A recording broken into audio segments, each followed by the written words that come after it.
Assalamualaikum warahmatullahi wabarakatuh. Saya Nurul Iza dari Agribisnis 4C akan menyampaikan tugas review jurnal mata kuliah kelembagaan agribisnis yang diampu oleh Ibu Lia Rahmatullah. Judul jurnal yang saya review adalah Strategi Pemberdayaan Kelembagaan Petani. Dari Jurnal Forum Penelitian Agroekonomi, volume 26 nomor 2, halaman 82 sampai 91 tahun 2008, yang ditulis oleh Kedi Sudisastra. Tujuan dari jurnal ini yaitu membahas mengenai perilaku lembaga pertanian berdasarkan karakteristik daerah di mana lembaga pertanian tersebut berada.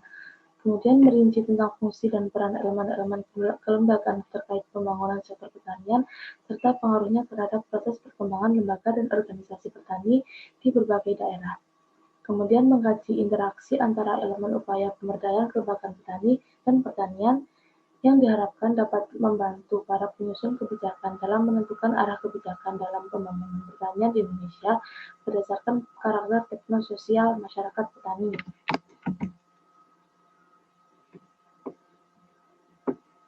Kemudian isi dari review jurnal saya ada dua, yaitu yang pertama, elemen pemberdayaan kelembagaan.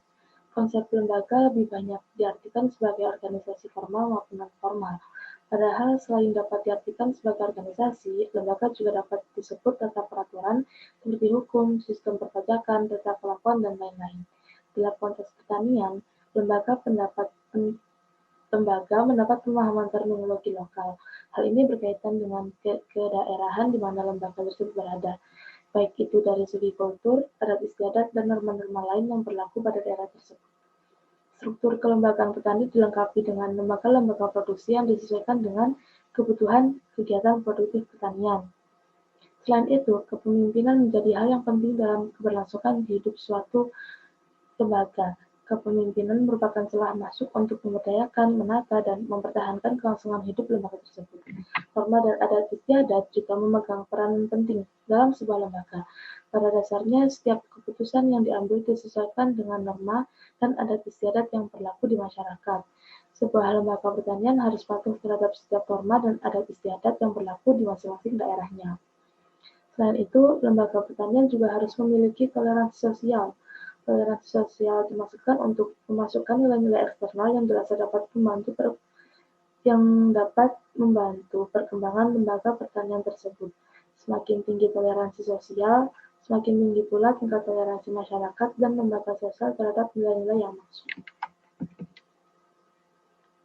Yang kedua yaitu peluang dan strategi pemberdayaan kelembagaan. Dalam mencapai tujuan pemberdayaan tersebut dibutuhkan program-program khusus guna mencapai tujuan tersebut. Program-program tersebut dapat berupa program jangka pendek dan program jangka panjang.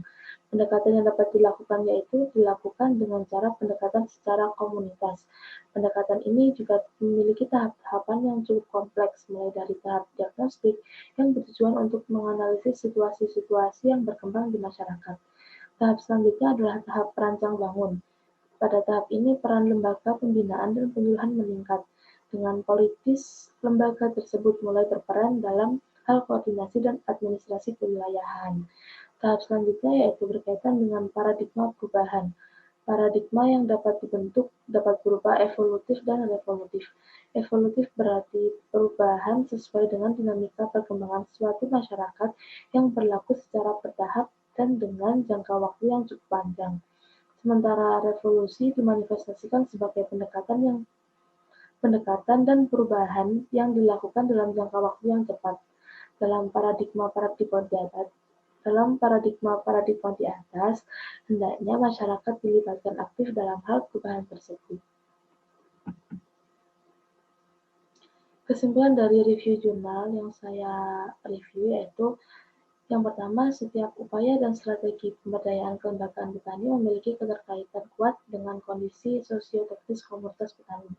Yang kedua, implikasi kebijakan pembahasan fungsi dan peran kelembagaan dalam penyusunan kebijakan pemberdayaan kelembagaan petani dan pertanian hendaknya mencakup seluruh elemen sosio-teknis yang terdapat dalam setiap kelompok yang berbeda. Sekian review dari saya. Terima kasih. Wassalamualaikum warahmatullahi wabarakatuh.